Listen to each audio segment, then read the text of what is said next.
Hi, so I'm back with the fourth and final video in our mini workshop on retention. And today we're going to just super quickly recap what we've been doing. I'm going to share with you some more details about those 30 items that Bill and I gave you, the 30 ideas that we brainstormed, and I have some little details about some of those that I think are kind of fun and will be interesting. Then I'm going to share with you my best tips on conducting a parent survey, because I think that is one of the things that will be probably one of the most important things that you could do this winter. And so we'll talk in detail about that. And then at the end, I'm going to share with you just a few things we're going to be working on with Camps Rock this year. So just to recap, what we've talked about already was the difference between retention and attrition. We calculated your retention rates from the past and set a goal for your retention this coming year. We also talked about the difference between marketing efforts and retention efforts, and we brainstormed 30 ideas, and Bill and I gave you our best 30 ideas. We then selected an activity that you were going to work on right now, and I showed you some of my best tools that I use to create the different kinds of content that I give to customers. And so something I want to make sure that you're keeping in mind is the whole goal behind this retention stuff in the first place is to turn your existing customers into your raving fans. Again, we've talked about that parents are, they do talk with each other about camps that they've gone, that their kids have gone to in the past, and the camps they're planning on going to this summer. And so you want to be part of those conversations. A lot of parents are making decisions on what camps they're going to based on conversations they're having with other parents. So turning your existing customers into your raving fans, which will ultimately bring you not only returning campers, but also new campers because of those great conversations that are going on between parents. So I'm going to hop over to the computer and I'm going to talk with you just briefly about a few more of the ideas that Bill and I shared with you. Some little details that I think might be helpful or interesting or different. And there's a few that I think are really cool. Okay, now last video we gave you these 30 retention ideas, and so hopefully you got some good information out of these. I wanted to just quickly go through a few of these that I've highlighted in particular. And the first one is that sending something to their household, but it's actually addressed to the camper, like actually with the kid's name on it. It's not addressed to the parents. Kids absolutely love to get mail, something with their name on it. Then point number 3, where I say create gifts that go in a regular envelope, no extra postage required, as long as it is no more than 1/4 of an inch thick and no larger than the size of a regular envelope. And by the way, a regular envelope these days, when we're talking about the U.S. Postal Service, it's actually a pretty large envelope. You will want to go to their website and look it up, but I think it's like 11 1/4 by 6 1/2 or something in that range. It cannot be bubble wrapped, but as long as it's in a regular envelope, no more than 1/4 of an inch thick, there's no extra postage. But anyway, it's a good way to get some small little gift items out without having to like mail it as though it's a package. Make sure that anything that you're sending out, whether it's a printable, whether it's a physical gift that you're sending in the mail, any kind of piece that you're sending out, should have your logo on it, because part of what we're going after here is brand recognition and getting them to your website, getting them to remember you. So definitely your logo, a link to your website, any of those kinds of things. Then down at the bottom of this page, I have create a Facebook group for parents. This is a sort of a newer thing, and hopefully you already have a Facebook business page on Facebook.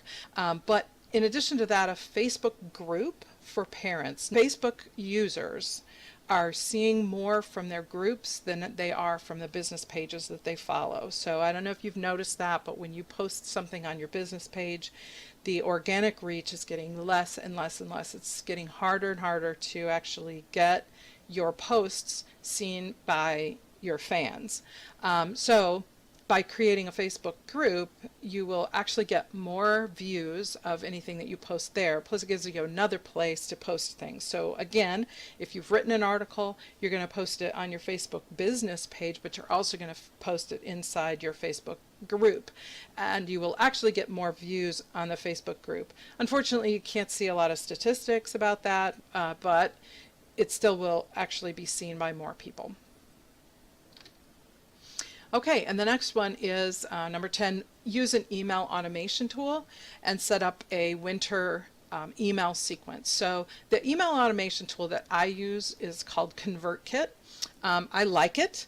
There are some pros and cons to it, and there will be for any tool that you decide to use, but this is very similar to MailChimp, that sort of thing. MailChimp is a more expensive option. ConvertKit is a little bit less expensive. I think it's very scalable, and it's, I would say, probably easier to use. So having an email automation tool where you have emails that are going out in a sequence to parents, and that once you set them up, then you don't have to do anything more to that email sequence. It just will automatically be going to those parents.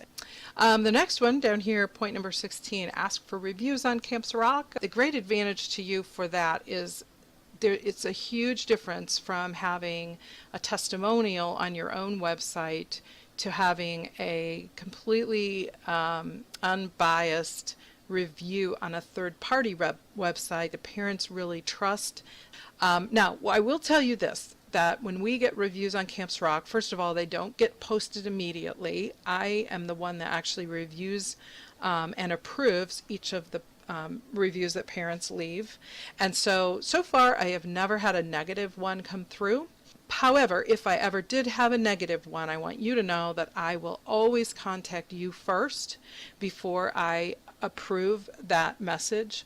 I won't delete it, and I won't not approve it unless it has, bad language or anything like that. But if it's legitimately a complaint, perhaps, or whatever, I will notify you first. I will give you the opportunity to send me your own written response to that negative review. Okay, so you'll have an opportunity to do that before I would approve that post and it would go onto the website. Here's one that I really love, number 20, to hold a video contest. So what this is asking your customers to perhaps, let's say the contest is they have their kid record a short testimonial. They just use their own, their cell phone. They can email it to you from their cell phone to submit it, and then maybe you're going to create, maybe you're going to draw for a winner.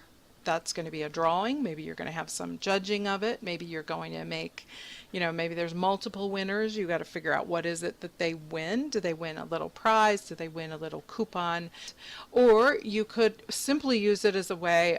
There are lots of pages where they use kids' photos as an item that they would post on their Facebook page, sort of their kid of the week photo type of thing. You could do a video of the week type of thing on your Facebook page. The wonderful thing about those kinds of posts is that parents will share that with their friends because it's their own kid who's doing this video. So it is a wonderful way for you to get testimonials directly from the kids.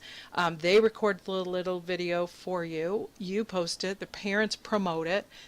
The grandparents promote it. The aunts and uncles promote it. I mean, you'll get a lot of reach out of that sort of a thing.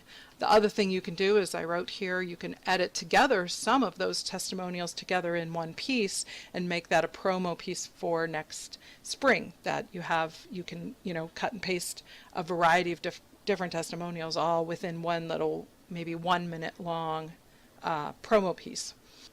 Number 21 is have the counselors record video. You're just going to reach out to all those college kids who worked with you last year. You're going to ask each one of them to capture a little video of themselves on their cell phone, text it to you or email it to you, once again, you're going to edit it all together and create like a little video. And maybe what you ask those counselors to do is, quick shout out to the kids, yay, we miss you, and hey, it was so much fun, and my favorite thing was, or whatever it might be that's coming from the counselors. That makes it a really fun little thing for the kids to receive in an email from you.